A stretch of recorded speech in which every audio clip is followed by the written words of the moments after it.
நல்ல சமாரியன் இயேசு என்னை தேடி வந்தாரே. நல்ல சமாரியன் இயேசு என்னை தேடி வந்தாரே. பிரியமானவர்களே, வாரம் ஒரு குறிஞ்சிற தலைப்பிலே மீண்டுமாக அந்த வாரத்தை சந்திப்பதிலே மிகுந்த மகிழ்ச்சி அடைகிறேன். ஆண்டுடைய உயிர்த்த பெருநாளை நன்றாக கொண்டாடி மகிழ்ச்சியோடு இருக்கும், உயிர்ப்பிக்கப்பட்டவராக இருக்கும் உங்களுக்கு இந்த நாளிலுமாக இயேசு கிறிஸ்துவின் உயிர்த்த நாளின் வாழ்த்துக்களை நான் தெரிவித்துக் கொள்கிறேன். எப்பொழுதுமாக இன்றைய செய்திக்குள் நாம் கடந்து வருவோம்.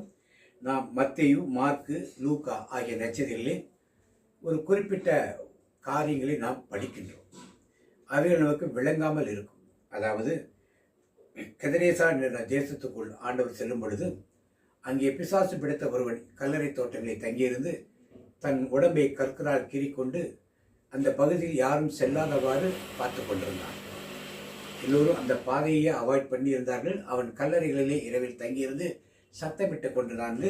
மத்தேயு நற்செய்தி 8ஆம் அதிகாரம் 28 34 வரைக்கும், மார்க்கு நற்செய்தி 5ஆம் அதிகாரம் 1-20 வரைக்கும், லூக்கா நற்செய்தி 8ஆம் அதிகாரம் 26 39 வரைக்கும் இருக்கும். நீங்கள் இதை வேத புத்தகத்தை எடுத்து வாசித்து பார்த்துக் கொள்ளுங்கள். உங்களிடத்தில் இருக்கிற வேதாகம புத்தகத்தை எடுத்து நீங்கள் வாசித்து பார்த்துக்கொண்டா அந்த விவரங்கள் தெரியும். இதிலிருந்து நாம் என்ன அறிந்து கொள்வோம்? ஆண்டவர் இயேசு கதிரேசா ஊருக்கு போகிறார். ஊருக்குள் நுழையும்போது கல்லறை தோட்டத்தில் ஒருவன் வருகிறான், பிசாசு பிடித்த ஒருவன். அவரிடம் இந்த பிசாசு, எங்கள் காலம் முடியும் முன்னே எங்களை தீர்ப்பிட வந்திருக்கிறோம் என்று கேட்கிறது. உன் பெயர் என்று கேட்கிறார். லேகியோன் என்று சொல்லுகிறான். லேகியோன் என்றால் 6000 பிசாசுகள். 6000 பிசாசுகள் பிடித்த ஒருவன் எப்படி இருந்திருப்பான் என்று யோசித்து பாருங்கள். ஆண்டவனுக்கு ஒரு விடுதலை கொடுக்கிறார். அந்த பிசாசுகள் கேட்கின்றன, எங்களை நீங்கள் பாதாளத்துக்கு அனுப்பாமல் அந்த பன்றி கூட்டத்துக்கு அனுப்புங்கள் என்று சொல்லி கேட்கின்றன. ஆண்டவரும் பன்றி கூட்டத்துக்கு செல்ல அனுமதிக்கிறார். பன்றி கூட்டத்துக்கு சென்றவுடன் அவைகளெல்லாம் கடலில் விழுந்து செத்து போயின. இதை பார்த்தவர்கள் ஊருக்குள் சென்று செல்கிறார்கள். ஊர்க்காரர் அவரை இயேசுவை ஊரை விட்டு வெளியே போகும்படி கேட்டுக்கொள்கிறார். இதனால் அந்த நிகழ்ச்சிகளை நாம் இந்த செய்திகளிலே பார்க்கிறோம்.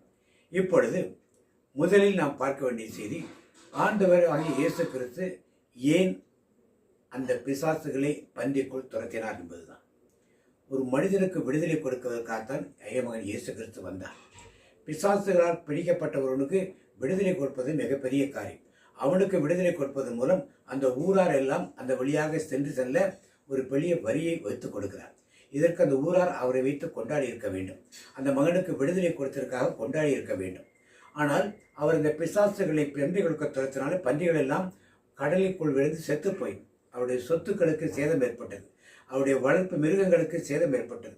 இதனால் இயேசு உள்ளே வந்தால் இன்னும் பல பிசாசுகளை துரத்தும் பொழுது சொத்துக்களுக்கு சேதம் உண்டாகும் என்று சொல்லி, பிசாசுகள் இருந்தால் பரவாயில்லை, சொத்துக்களுக்கு சேதம் வேண்டாம் என்று சொல்லி இயேசு அந்த இடத்திலிருந்து அனுப்பிவிட்டார். எனவே இன்றைக்கு நீங்களும் நானும் சொத்து வேண்டுமா, இயேசு வேண்டுமா என்ற கேள்விகள் வரும் பொழுது சொத்துக்களைத்தான் தேர்ந்து கொள்ளும். இதைத்தான் அந்த தேசத்து மக்கள் செய்தார். அவர்கள் ஒன்றும் நம்மை விட மேலான முறையில் ஒன்றும் செய்யவில்லை, நம்மை போல்தான் செய்திருக்கிறார். இன்றைக்கு ஆண்டவர் வேண்டுமா, சொத்து வேண்டுமா என்று கேட்டால், இந்த உலகில் வாழும் வரை சொத்து வேண்டும் என்று தான் நாம் கேட்போம். பணம் வேண்டுமா ஆண்டவர் என்று கேட்டால் பணம் தான் வேண்டும் என்று நாம் கேட்போம். கண்டிப்பாக இதைத்தான் அவர்களும் செய்தார். இப்பொழுது ஒரு கேள்வி வருகிறது, ஆண்டவர் ஏன் பிசாசின் சத்தத்துக்கு அங்கே செவி கொடுத்தார் என்று. பிசாசு கேட்ட ஒரு வேண்டுகோளை வைத்தது. ஏன் அந்த வேண்டுகோளுக்கு ஆண்டவர் செவி கொடுத்தார் என்பதுதான் ஒரு கேள்வியாக அங்கே வருகிறது. இதனால் தானே அந்த ஊர் மக்கள் அவர் எதிர்த்தார்கள். இயேசு புறையினத்தாருக்கும் தெய்வமாக இருக்கிறார் அறிந்துதான் அங்கே சென்றார். ஆனால் யூதர்கள் புறக்கணித்தது போல புறையினத்தாரும் இயேசு புறக்கணித்ததை அங்கே நாம் பார்க்கிறோம். அப்போ இயேசு பிசாசின் வார்த்தைகளுக்கு செவி கொடுத்தாருக்கு நேரடியாக நம்ம எடுத்த பதில்கள் இல்லை என்றாலும் அதற்கென்று ஒரு பதில்களை ஆண்டவர் வேதத்தில் வைத்திருக்கிறார். ஏனெனில் இங்கே பிசாசுகளை துரத்தும் பிசாசுகள் தனியாக எங்கும் இருப்பதில்லை, ஏதேனும் ஒரு இடலை ஆக்கிரமிப்பு தான் இருக்கிறது என்பதை நமக்கு கற்றுக் கொடுக்கிறார். அந்த மனிதனுக்குள் இருந்து எப்படியெல்லாம் அவனை படுத்தியது என்பதை முதலில் சுட்டி காட்டியது வேதம். இரண்டாவதாக விடுதலை பெற்றவுடன் எப்படி ஆடை இணைந்து அவன் அமர்ந்திருந்தான் என்பதை காண்பிக்கிறது. மூன்றாவது, ஆவிகள் எப்படி ஒரு இழப்பை ஏற்படுத்துகிறது, டிஸ்ட்ரக்ஷன், ஒரு மனிதன் உடலுக்கு இருந்தோ மிருகத்தின் உடலிருந்தோ எப்படி பாதிப்பை ஏற்படுத்துகிறது என்பதை ஆண்டவர் மக்களுக்கு வெளிப்படுத்துகிறார். இந்த வெளிப்படுத்திய நிகழ்ச்சியின் மூலமாக ஆண்டவர் அந்த பிசாசின் காரியங்களுக்கு பதில் கொடுத்ததினாலே ஆண்டவர் பிசாசுக்கு செவி கொடுத்து விட்டார் என்று ஒரு சிலர் போதிக்கிறார். ஆனால் ஆண்டவர் அப்படிப்பட்ட சிந்தனைகளை இங்கே குறிப்பிடவில்லை.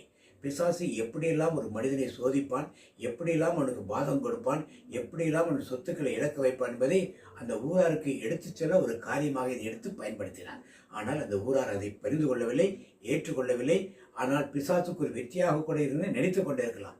ஆனால் ஆண்டவர் அந்த விடுதலை பெற்றவன் ஆண்டவரை பின்சற்றி வருவேன் என்று சொல்லும் பொழுது, நீ போய் இந்த நற்செய்தியை ஊருக்குள் அறிவி என்று சொல்லி ஒரு ஊழியக்காரன் இந்த இடத்தில் ஆண்டவர் உருவாக்கி கொண்டு வருவார். எனவே வேதத்தில் எந்த பகுதிகளாக இருந்தாலும் அது முரண்பாடான கருத்துக்கள் போல் வெளியே தெரிந்தாலும் முரண்பாடான கருத்துக்களாக இருக்காது என்பதை அறிந்து நாம் வேதத்தை படிப்போம். மீண்டும் அடுத்த வாரம் இன்னும் ஒரு குறுஞ்செய்தியிலே நாம் உங்களை சந்திப்போம். இயேசுவுக்கு புகழ், இயேசுவுக்கு நன்றி. Praise the Lord.